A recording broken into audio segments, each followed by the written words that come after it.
Muito bem, turma. Sejam bem-vindos ao canal React Esportes. Felipe França na área. Beleza? Vocês estão bem?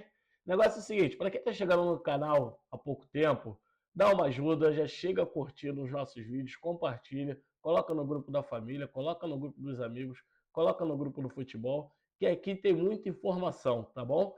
Hoje eu trouxe aqui um pouquinho do momento, né? Confesso a vocês que fiquei muito surpreendido hoje de manhã e ontem também, quando saiu a notícia, né, quando estourou de uma forma muito grande, sobre o envolvimento do zagueiro Bauerman do Santos Futebol Clube com apostas, suposto envolvimento. É bom sempre ter esse cuidado, tá? Então, o zagueiro Bauerman do Santos está envolvido supostamente em manipulação de resultados do Santos nos jogos da Série A do ano passado, tá bom?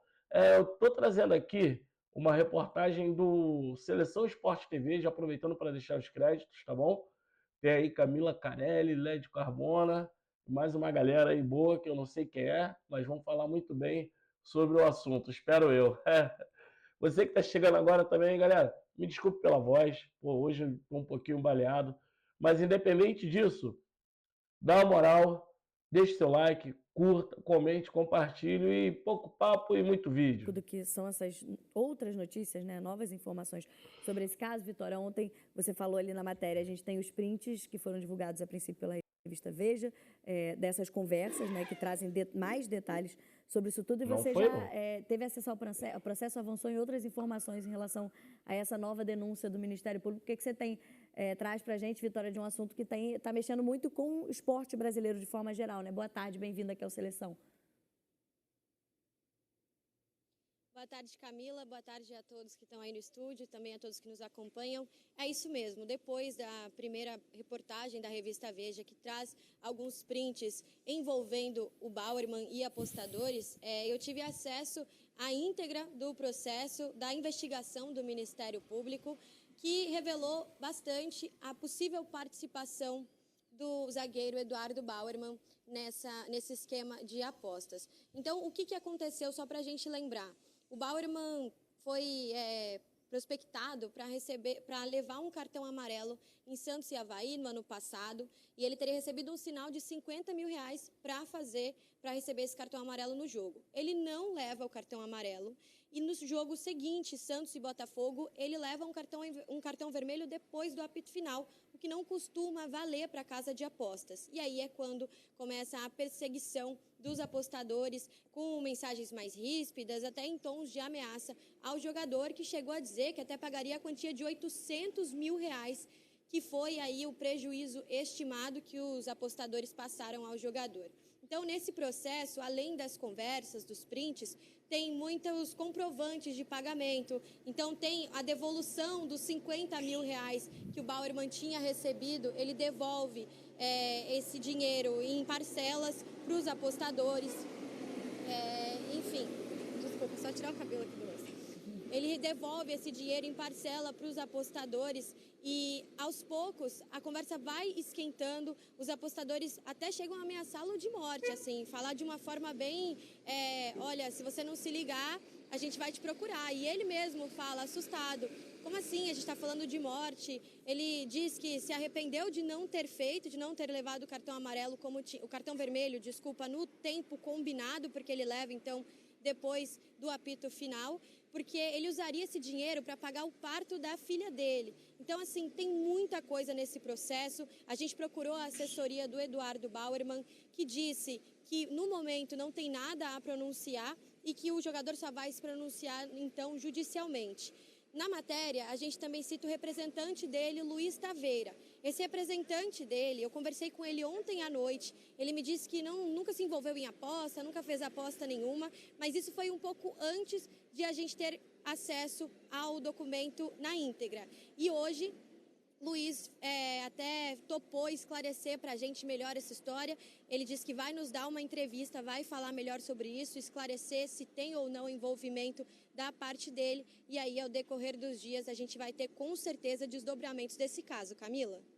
Vitória teve, então, acesso ao processo, trazendo outras informações para a gente em relação a essa nova denúncia do Ministério Público. Lembrando que tem outros jogadores envolvidos nessa denúncia lá na penalidade máxima, né, que já está sendo, inclusive, investigado pela Justiça. A gente teve nessa primeira parte, né, as buscas de apreensão, enfim, a casa de alguns jogadores, mas em relação ao Bauerman, são essas notícias que a gente tem, tanto das mensagens, né, das conversas, como o processo que a Vitória Leite teve acesso. E aí o Santos, a Vitória já disse, né, o Bauerman, a princípio, a assessoria diz que ele só vai se manifestar em juízo, respondendo ao processo caso a Justiça aceite essa denúncia do Ministério Público, mas o Santos já se manifestou com essa nota oficial, e aí abre aspas, o Santos Futebol Clube informa que o atleta Eduardo Bauerman foi comunicado que está afastado preventivamente dos treinos com o elenco profissional a partir dessa terça-feira, diante dos novos desdobramentos divulgados na Operação Penalidade Máxima 2 do Ministério Público de Goiás. O jogador permanecerá fazendo atividades físicas no CT Pelé. O clube aguardará se a Justiça aceitará a denúncia para definir novas ações, sempre com o pensamento voltado a preservar a instituição. O Santos Futebol Clube não tolera desvios de conduta e de ética. Essa foi a nota do Santos comunicando, né, o afastamento do Bauerman depois dessa divulgação das conversas e do acesso que a Vitória teve ao processo também na íntegra, que envolve o jogador do Santos, o zagueiro do Santos. De qualquer forma, acho que o Santos se preserva na nota, em relação à questão jurídica da coisa, porque é uma denúncia do Ministério Público que a Justiça ainda precisa aceitar a denúncia, investigar e aí sim considerar o Bauerman não culpado. Mas são muitas evidências e aí a decisão do clube nesse sentido de, por conta dessas evidências, a princípio afastá-lo preventivamente, enquanto a Justiça também apura essa situação. Aí, Led, é o que a gente falava aqui um pouco no início da seleção, né? Por conta do que essas evidências apontam e o ambiente que isso gera para o Bauerman, não só no Santos, mas no futebol brasileiro, né? Tem que afastar, tem que esperar, você tem que investigar, você tem que ver todo o processo caminhar, inclusive sobre os apostadores, você tem que revelar quem são esses apostadores, essa quadrilha, e deixar isso muito claro. Eu acho, inclusive, que ele não deveria ficar em Santos, né? Porque por uma questão de segurança dele, porque ele ficou marcado. Tudo bem, o processo ainda vai passar para investigação, por julgamento, por tudo. Você não pode apontar uma arma agora para a cabeça do Bauerman, você fez isso, você fez aquilo. Isso tem que ter responsabilidade de passar por uma investigação. Mas eu acho que ele precisa de segurança nesse momento. Ele precisa de segurança de verdade. E é tudo tão surreal, né, que numa parte da conversa, das prints que a Vitória está comentando, um apostador fala para o Bauerman, você me desonrou. Isso me chamou muita atenção, assim, Led. Você me desonrou. A mim, tem certeza que foi você que ele desonrou? Você é um picareta, cara. Entendeu? Você não tem honra nenhuma, cara. Entendeu? Como é que você diz que o outro te desonrou, cara? Então, realmente é inacreditável, é surreal, cara. É surreal para dizer o mínimo, né, cara? Para dizer o mínimo. Eu fiquei preocupado ali também, desculpa, Camila, Claro. tem a parte do... Conhece um outro jogador aí? Conhece um outro jogador para fazer, né?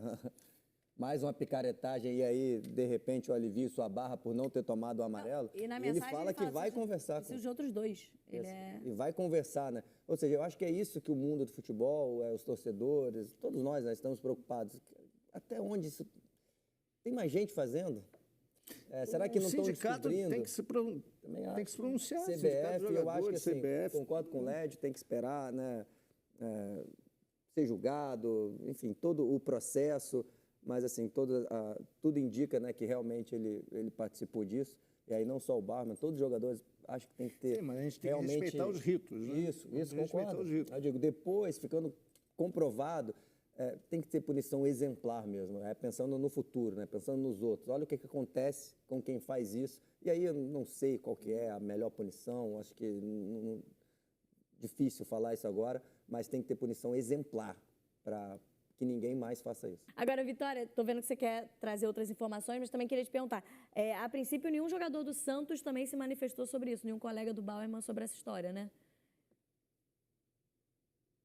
Não, Camila, nenhum colega do Bauerman, nem o próprio Bauerman, claro, como a gente já trouxe aqui, se manifestou, mas é só fazendo um adendo aqui, acabaram de puxar aí, eu estive em Goiânia, porque eu estava na afiliada Globo de lá, quando tudo começou, quando essa investigação começou, e ela nasce justamente desse movimento entre jogadores. O Romário, volante do Vila Nova na época, não leva o cartão, ele não é relacionado para o jogo, ele recebe um sinal para fazer, no caso, levar o cartão para funcionar o esquema de aposta. Ele não é relacionado, começa a procurar jogadores e os jogadores levam ao presidente do Vila Nova, Hugo Jorge Bravo, e a denúncia total do Ministério Público, ela parte do Clube Vila Nova. Então, os apostadores, eles procuram o presidente Hugo Jorge Bravo para tentar conseguir o dinheiro que eles gastaram, né, com o Romário de volta com o Hugo. E o Hugo, então, ele é policial lá em Goiânia, então ele, assim, não só por isso, mas já tinha os caminhos, foi até o Ministério Público, levou a denúncia e aí o caso se desenrolou. E a gente, pelo que eu tive ao acesso, tem muitas páginas, muitas páginas. Um dos documentos só, o primeiro documento tem 100 e poucas páginas, o segundo tem 420 páginas e conversas, assim, de todos os jogadores que a gente já vem citando nos últimos dias, que podem estar envolvidos nesse esquema. E é isso, é sempre nesse tom, assim, como se a desonra fosse com os apostadores, né? Então, claro, os jogadores também podem ter culpa nisso, como vocês já disseram, a denúncia foi feita à justiça pelo Ministério Público, então a justiça ainda tem que julgar esses jogadores, entender o processo direitinho, mas ainda assim é muito chocante quando a gente para ler, nem parece que a gente está falando de futebol, assim, de coisa séria, sabe? Porque o compromisso, né, a honra deles é como atletas profissionais, é como atletas num esporte tão popular no Brasil, o compromisso com a ética que você tem. No caso do jogador, né, ele recebe instruções do treinador. Sim. E ele recebe instruções do apostador. Ele deve ter uma confusão na cabeça dele, né? Qual estratégia eu vou seguir, né? Acho que vai ser essa parceria agora, né? Clubes, atletas que têm um pedido, mas que vão entregar quem está pedindo, né? É uma parceria de todo mundo. Como a gente falou, as casas de apostas não tem nada a ver com isso, são as vítimas, assim como os clubes são também, né? Camila, e é importante que os jogadores, a classe de jogadores, se pronuncie, falem. Sim. Porque isso é uma minoria que está envolvida nisso. E o jogador sério, profissional, o cara que é respeitado e que cumpre seus deveres, atleta, né? que é a maioria deles, eles precisam falar. Não dá para ser corporativista nessa hora. Não dá para ter corporativismo nessa hora. Eles precisam se manifestar em prol da carreira deles, entendeu? Porque está em xeque, não é só a reputação do futebol, é a reputação da carreira do jogador de futebol como um todo. Então, os jogadores precisam se pronunciar, entendeu? Não dá para ficar em silêncio num momento desse. Porque daqui a pouco um outro jogador comete um erro, né, que é normal, vai lá e toma um cartão vermelho, assim, completamente errado, né? A decisão errada que acontece com atletas profissionais. E aí eles vão ficar na dúvida, né? E aí, será que esse cara tomou um cartão vermelho? Então, por isso que eu acho importante isso que o Led está falando, né? E eu acho que é importante também que a gente vê, é só tomar um cartão amarelo, é só um escanteio. Eu acho que isso, né? Tem até estudo sobre isso, né? De desonestidade, quando é algo menor, a pessoa está mais suscetível a cometer, né? Você não está entregando o jogo. Então, às vezes, não, é só tomar o amarelo. Não é só tomar o amarelo. Isso está indo contra a ética completa do esporte. Inclusive, você está traindo os seus colegas de time, a sua torcida, porque um amarelo pode fazer diferença no jogo de futebol. Eu acho que assim, realmente não interessa. Qualquer tipo de aposta, se é apenas um lateral, está errado. Não pode fazer, porque eu acho que dá para ver que todas essas denúncias, né, não tem nada de... Tem alguns que é de cometer pênalti, né, que aí realmente já é... Mas assim, às vezes, tomou um amarelo, o amarelo não é nada demais. É sim. Então, é contexto. Galera, muito obrigado por ficar aí até o final e por ficarem, né, até o final. Você que chegou aí, deixe seu like, tá bom? Compartilhe o vídeo. E assim, o negócio é o seguinte, se ele for preso, foi a Justiça de Goiás que começou o inquérito. Será que vai ter que ser... Será que vai... Será que ele será preso porque em Goiás? Porque tem esse... É isso aí. Vamos saber o que vai acontecer. Vamos entender o caso. Vamos dar tempo ao tempo, porque estão saindo mais nomes além do Bauerman, tá bom? E daqui a pouco eu vou dizer para vocês aqui mais novidades. Um abraço a todos e curta, se inscreva e compartilhe o nosso vídeo. É muito importante.